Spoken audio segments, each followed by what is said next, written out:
Groundwater. When the water runs out, picture getting up one morning, turning on the faucet and getting nothing but a gurgle. This happened in 2014 in part of the California famous for producing fruits and vegetables. Years of drought there meant little rainfall, so to irrigate their crops, farmers pumped massive amounts of groundwater from under the land. The result? Some 2,000 dry wells. In response, the country government set up centers where people could get drinking water and take showers even with rain. The experts warned the shortage of groundwater there will not end soon. Unfortunately, California isn't the only place with a water crisis. What and where is groundwater?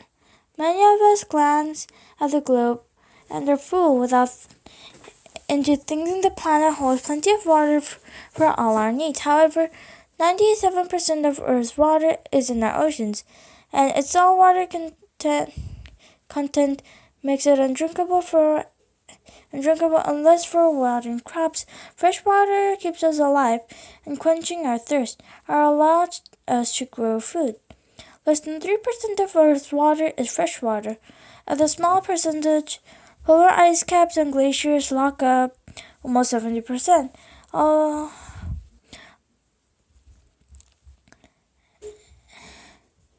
Although surface water, the fresh water in our rivers, lakes, and ponds is often the most visible. It makes up just 0.3% of our fresh water supply. Scientists estimate that whopping 99% of Earth's usable water is groundwater. Groundwater is fresh water that flows slowly underground. Most of it is stored beneath land in aquifers, underground layers of rock, gravel, and sand, and that retain groundwater like colossal sponges. Rain and melting stone, called recharged water, percolate very slowly into the surface soil and rock. This water feeds the aquifers, which can reach down thousands of feet and extend for thousands of miles. Aquifers in turn feed our rivers, lakes, and wetlands. They also irrigate the best farming regions in the world. For more than a century, people have been pumping billions of gallons of water from underground to drink, grow crops, and meet other needs. Even during droughts, communities and farms located above aquifers can draw groundwater to survive and thrive. This water source keeps much of humanity from growing hungry and thirsty. The trouble is that people are pumping water much faster than nature can replace it. The researchers are tracking an alarming trend. Groundwater levels are falling fast. Water crisis threatens food supplies and peace worldwide. Experts are warning that the dangers of exhausting this life-giving resources. Too many straws. Research now shows people are using up groundwater at an unsustainable rates. According to the U.S. Geological Survey, water levels are declining in almost 2/3 of the wells across the United States since 1995. Experts predict that the Ogallala Aquifer below the Great Plains could be 70% depleted by the year 2060. Competing for groundwater is causing conflict in some farming areas. In Northern California, for example, winemakers grow orchards for grapes. Grapes require large amounts of water to grow. Many of these growers have drilled deep wells to make sure they can get the groundwater they need. Without it, they might go out of business. Many small farmers and homeowners nearby, unconcerned by what they concern, water grabbing, They blame these vineyards for sucking up too much of the groundwater they all share, while their shallower wells all go dry. In many cases, these smaller property owners cannot afford to drill deeper wells for themselves. It's as if someone has their straws in the same drink, but some farms and businesses can pay for more and longer straws. The situation raises big questions. Who owns groundwater? How much unsage is fair? Water fights. Halfway around the world, Pakistan's available water has dropped almost 75% over the last 60 years. Many in Pakistan put the blame on India, their neighbor in the south.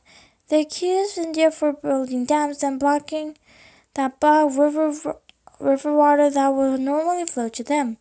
This situation, Pakistani farmers argue, they force them to pump more groundwater.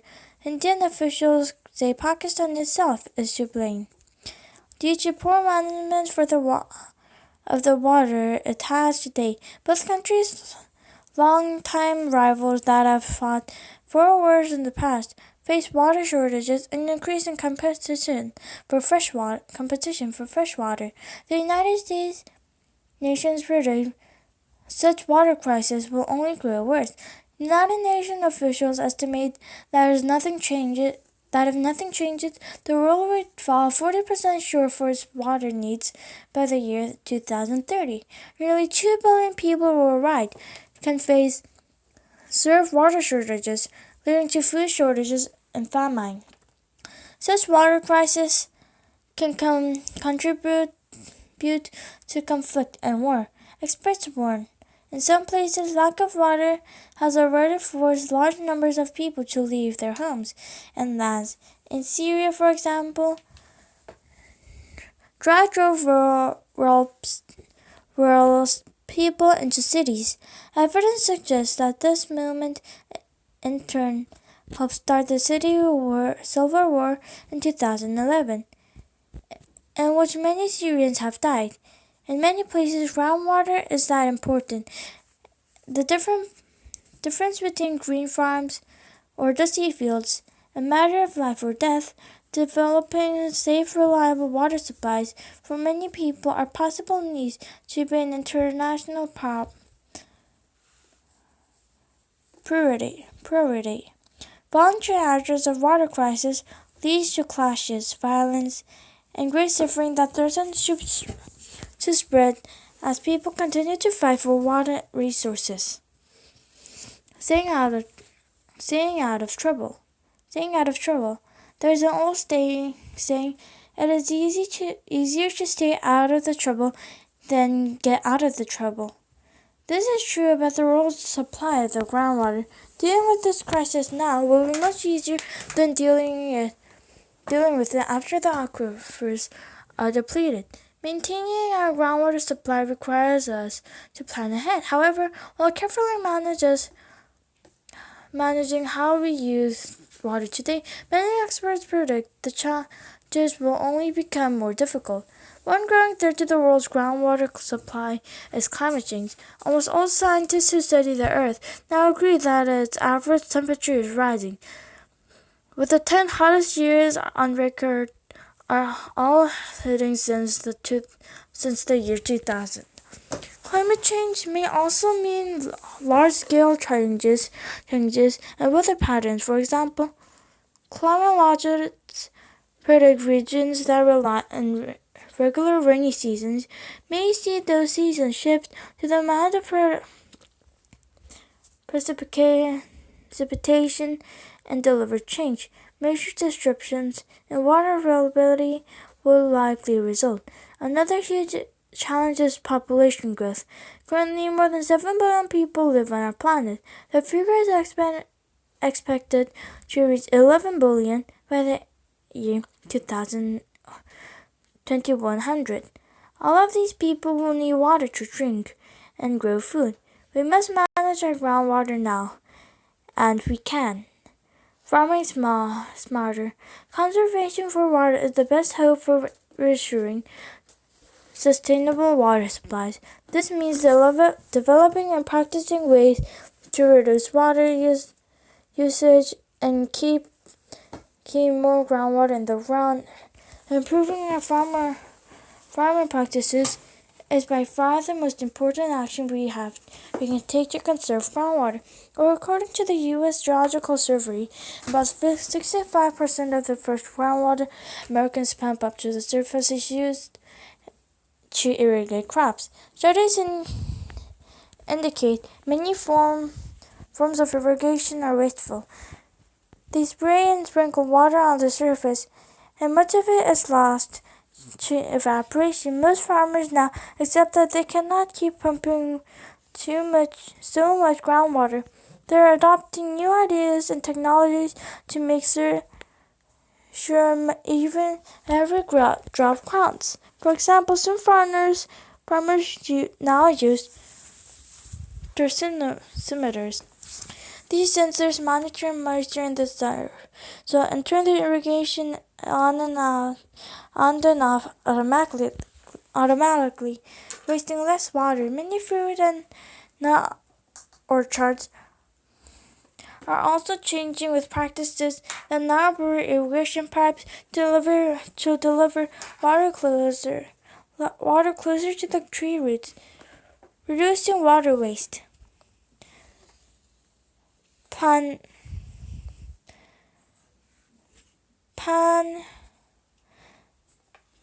different crops another major change that can help conserve groundwater.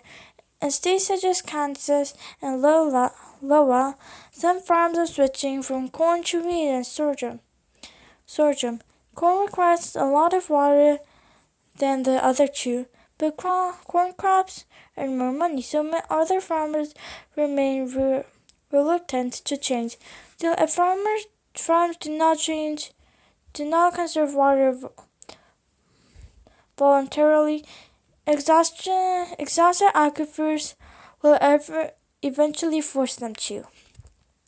Future focus. Recording drought forests California to conserve water, lawmakers there passed the Sustainable Groundwater Management Act in 2014, which required the monitoring of water levels in aquifers. It gave the state authority to enforce strong water conservation measures in communities did not come up with their own plans. For instance, cities could fine people $500 a day if they violated restrictions on washing cars and watering lawns. Restrictions like these worked from June 2014 until December 2014. Per capita water use plummeted. On average, Californians went from using as much as 140 gallons per person daily to just 67 gallons.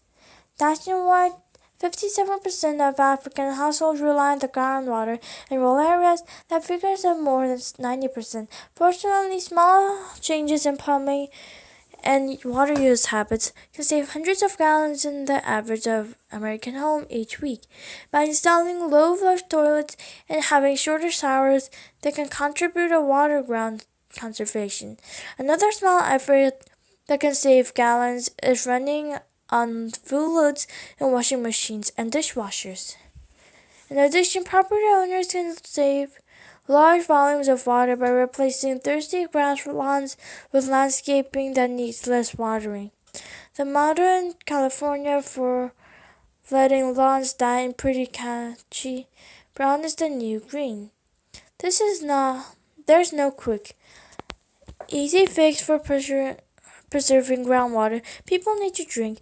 Farmers need to irrigate crops to grow their food. Still, we can be smarter about how we use this resource, both now and far into the future.